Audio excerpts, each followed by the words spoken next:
World War II was a war between two major European factions. Okay. The Axis powers, anchored by Germany, Japan, Italy, and the Allied powers anchored by Britain, France, the Soviet Union, New Zealand, Australia, etc., etc.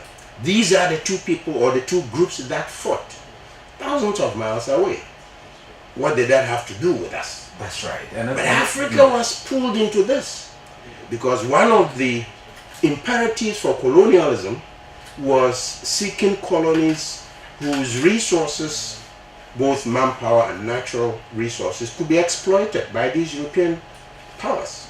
And so Africa was balkanized, parceled out among the various European powers between 1874 and 1914. So when these major European powers became involved in the war, Africa became an important partner because all the European powers mobilized the people of their colonies to fight, combat troops, to fight as carriers, to fight to produce. There were contributions made in cash to support the war effort. Our own Takoradi Harbour served as an important transshipment point for war material from the Allied powers, say from England through Takoradi to North Africa, where the Germans gave the Allied powers a very hard time. So Africa was involved both as a theater of war and as a place where soldiers fought. We have war veterans. 3 days ago, there was a commemoration in Takoradi, at Premdo Barracks. We know very little about it because we don't tell our own story. So the purpose is to tell the story of Africans who participated in the war on behalf of their colonial masters. Every year when we celebrate independence, we mention the Christianborg Castle crossroads shooting. Yeah.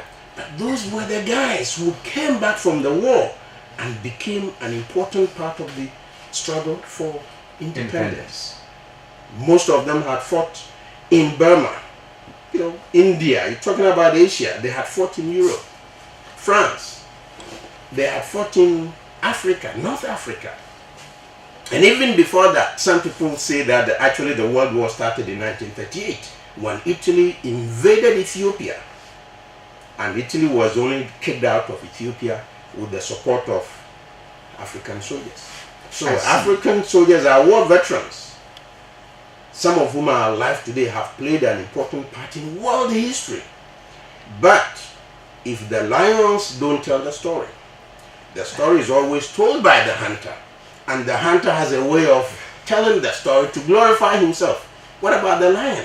I hope that we can tell our own story to begin with. 2, I hope that we can begin to interrogate what has been said about us, what has been said about Africa's contribution. Look, for the say half quarter of a century that I've been outside this country, every year there are huge commemorative events in Europe and North America, captured on TV and with all the pomp and circumstance. But Africa is always missing.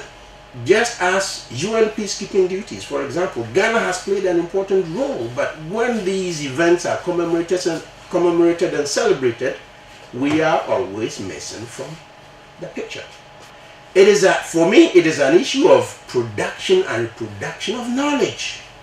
Who produces, who controls it. And so it is an issue of telling our story. It's an issue of encouraging our people to tell their story. And another interest of mine is to actually capture the stories of these. We make a mistake in de-emphasizing and demonizing history and say, no, it's not important. It's just books. No, it is not. It is not. A people who forget about their history are doomed to repeat the mistakes of the past. And we are very guilty.